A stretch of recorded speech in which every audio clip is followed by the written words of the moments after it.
కొండగాలి వీచింది, గుండె ఊసులాడింది, గోదావరి వరదలాగా కోరిక చెలరేగింది.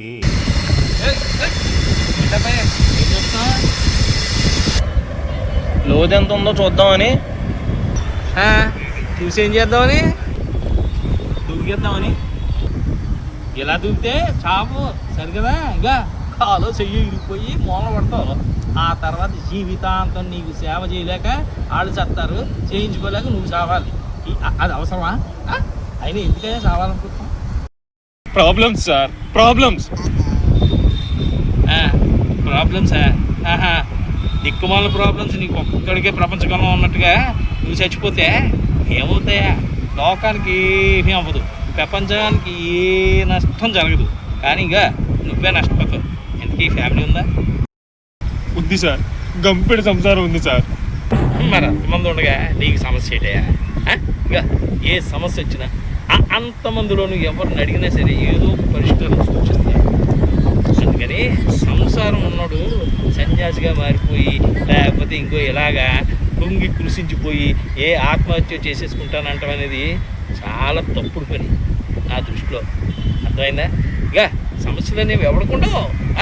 నాకు లేవా? నీకు గప్పుడే, నాకు ప్రపంచమన్నిటిలో ఉన్న సమస్యలని నావే అని నెత్తినెట్టుకుంటాను. అయినా సత్యనా? సత్యానా? సత్య ఎవరు చూస్తారా? బతికున్నాం కాబట్టి నలుగురు అటు ఇటు సత్య ఎవడని చూస్తారా? ఆ 4 రోజులు వస్తారు, తినిపోతారు, తర్వాత ఆడేడరా బతకలేక చచ్చాడు అని తిట్టిపోతారు. అంటే చచ్చినా సరే నీకేమైనా మంచి పేరు వస్తుందా? రాదు. అందుకని బతికి సాధించాలి, చచ్చి ఎవడు సాధించకూడదు. అర్థమైందా నీకు? నువ్వు కుర్రోడు కాబట్టి చెప్తున్నాను.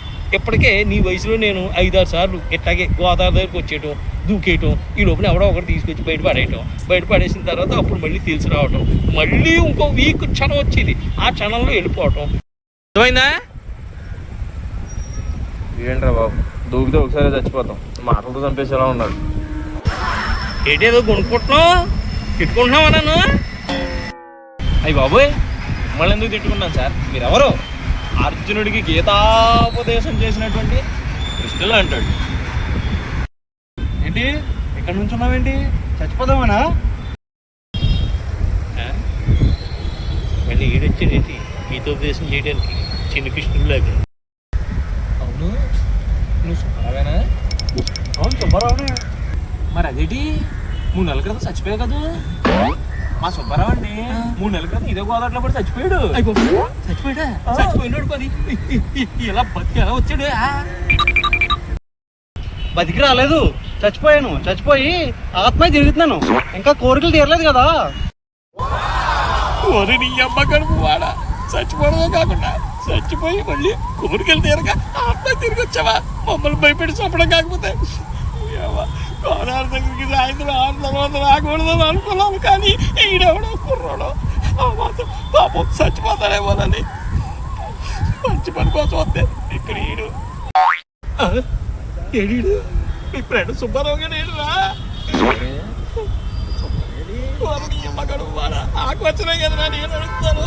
అవును, ఆత్మలు ఒక్కొక్కసారి చచ్చిపోతాయిట, చుట్టూ తిరుగుతూ ఉంటాం మా మధ్య, తర్వాత ఒక్కొక్కసారి మాయమైపోతూ ఉంటాయి. అందులో భాగమేమో మనకి ఎలా కనిపించాడు, ఓ డైలాగ్ వినిపించాడు, తర్వాత మాయమైపోయాడు.